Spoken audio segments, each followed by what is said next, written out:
इमरान खान हुकूमत के खिलाफ बयानियां बना रहे हैं, मगर अब खुद इमरान खान ही के एक बयान ने उनके बयानिए को धचका पहुंचा दिया है।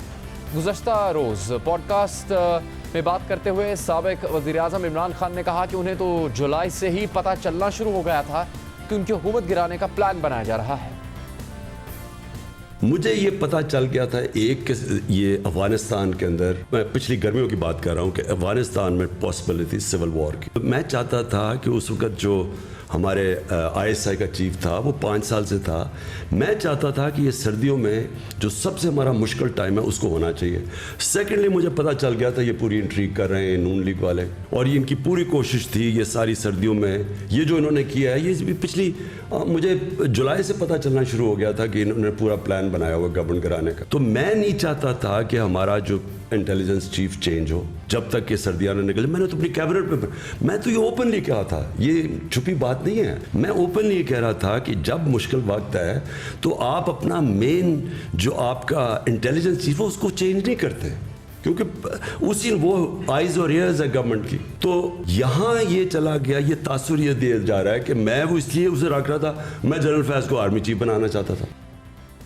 मगर इमरान खान तो मुसलसल ये बयानियां बना रहे थे कि उनके खिलाफ तहरीक अदम एतमाद अमरीकी साजिश है, और इस बयानिए की दलील में वो मुबैना साजिशी खत सामने लाए और दावा किया कि 7 मार्च 2022 को अमरीका में पाकिस्तानी सफ़ीर ने खत लिखा और अगले ही दिन यानी 8 मार्च को अपोजिशन ने तहरीक अदम एतमाद जमा करवा दी, क्योंकि अमरीका रूस के साथ ताल्लुकात के मामले पर उनकी हुकूमत से नाराज़ था और उन्होंने अमरीका को एब्सोल्युटली नॉट कहा था। मगर अब उन्होंने खुद तस्लीम कर लिया कि गुज़श्ता साल से ही उनकी हुकूमत गिराने का मंसूबा बन रहा था। जुलाई में ना काबुल पर तालिबान का कब्जा हुआ था और ना ही रूस और यूक्रेन का तनाज़ा सामने आया था। अलबत्ता अफ़गानिस्तान से अमरीकी इनखला हो रहा था, जिसमें पाकिस्तान ने मुकम्मल ताउन फराहम किया। हम भी अपने प्रोग्राम में आपको बता चुके हैं कि अपोजिशन की जमातें तो सितंबर 2020 से तहरीक अदम एतमाद की बातें कर रही थी, तो इसमें अमरीकी साजिश कहाँ से आ गई? अब तक इमरान खान और तहरीक इंसाफ के रहनुमाओं ने इस हवाले से जितने भी बयान दिए हैं मामले को मजीद मशकूक बना रहे हैं और इमरान खान के बयानिए को गलत साबित कर रहे हैं, क्योंकि तहरीक इंसाफ ने दावा किया है कि 7 मार्च को पाकिस्तानी सफ़ीर ने खत लिखा और 8 मार्च को अपोजिशन ने तहरीक अदम एतमाद जमा करवा दी। और फिर साबिक वज़ीर ख़ारिजा शाह महमूद कुरैशी ने तस्लीम किया कि मरासला आने के 1-2 दिन के बाद नज़र से गुजरा और उन्होंने अपनी तशवीश से इमरान खान को भी आगाह कर दिया। इस मरासले का जिक्र कब करना था, ये फैसला इमरान खान का था। उनके मरासले आने के कोई 1 या 2 दिन बाद मेरी नज़र से वो गुज़रता है मरासला, और जब मेरे इल्म में आता है तो मैं अपनी तशवीश का इजहार करता हूँ और वज़ीर-ए-आज़म से उनको आगाह करता हूँ कि ये एक चीज़ आई है जो काबिल गौर है और मुझे उस पर तशवीश है, और मैंने मुख्तलिफ जो हमारे स्टेक होल्डर्स हैं उनको भी उसकी इत्ला दफ्तर ख़ारिजा कर देता है। वज़ीर आज़म ने 28 तारीख को अदम एतमाद के हवाले से प्रोसीडिंग होनी थी, 27 तारीख तक का इंतजार क्यों किया? ये वज़ीर आज़म का प्रेरोगेटिव है कि वो कब इसका जिक्र करना चाहते हैं।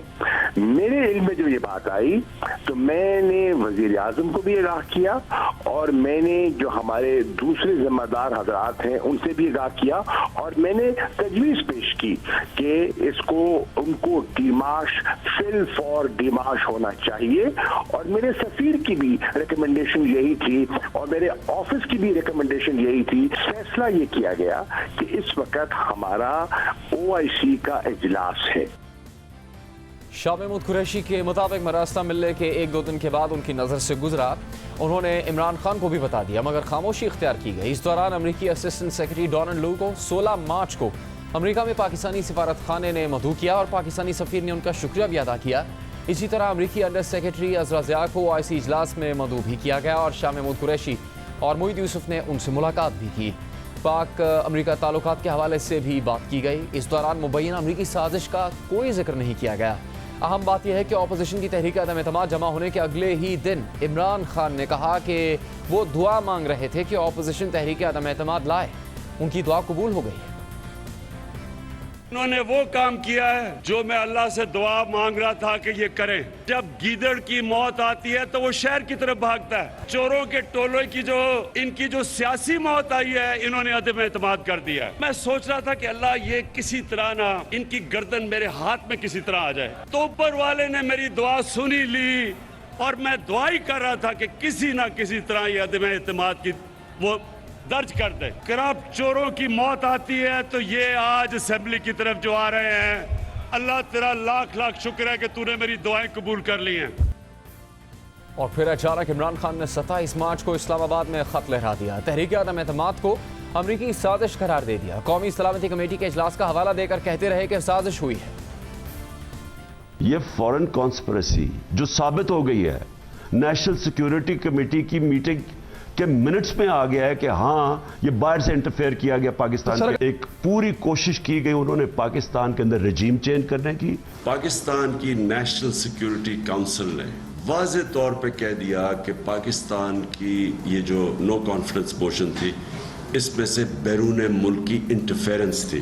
वो सारा कॉन्वर्सेशन फिर जब बताया गया हमारी नेशनल सिक्योरिटी काउंसिल में, उन मिनट्स के अंदर ये चीज़ कंफर्म की गई कि ये एक बाहर से प्लान बना था। हालांकि इस मामले पर नेशनल सिक्योरिटी कमेटी के 2 इजलास हुए और दोनों में साजिश की तरदीद की गई। इसके अलावा पाक फौज के तर्जुमान मेजर जनरल बाबर इफ्तिखार ने भी साजिश की तरदीद की। एलामिया के अंदर बड़े वाज़े अल्फाज में लिखा हुआ है कि क्या था और क्या नहीं था। कॉन्स्पिरेसी का लफ्ज़ है क्या उस एलामिया में? मेरा नहीं ख्याल। इस इनपुट को कॉन्फ्रेंस के मिनट्स हैं, उन मिनट्स को गवर्नमेंट डिक्लासिफाई कर सकती है। अभी एक रोज़ पहले गालिबन प्राइम मिनिस्टर साहब ने यह भी कहा है कि वो पार्लियामेंट्री सिक्योरिटी कमेटी की मीटिंग बुलाएंगे। अगर बुलाई जाती है वो मीटिंग, मुसल्लह अफवाज के सरबराहान उसमें भी जाके वही इनपुट अब भी दे देंगे, क्योंकि जब वो इनपुट दी गई और उससे अब तक कोई तब्दीली नहीं है। तो फिर फौजी या अस्करी क़यादत ने इस पर क्यों एग्री किया कि डिमार्श जारी किया जाए अगर साजिश नहीं थी? देखिए, डिमार्श दिए जाते हैं। डिमार्श सिर्फ साजिश पे तो नहीं दिए जाते। डिमार्श के कई रीजंस होते हैं। जिस तरह उस इलामी में लिखा हुआ है कि अनडिप्लोमेटिक लैंग्वेज यूज़ की गई है, उस इलामी में लिखा हुआ है कि जो बातचीत की गई है वो इंटरफेरेंस के मुतरादिफ है, सो उसके ऊपर डिमार्श दिया जाता है।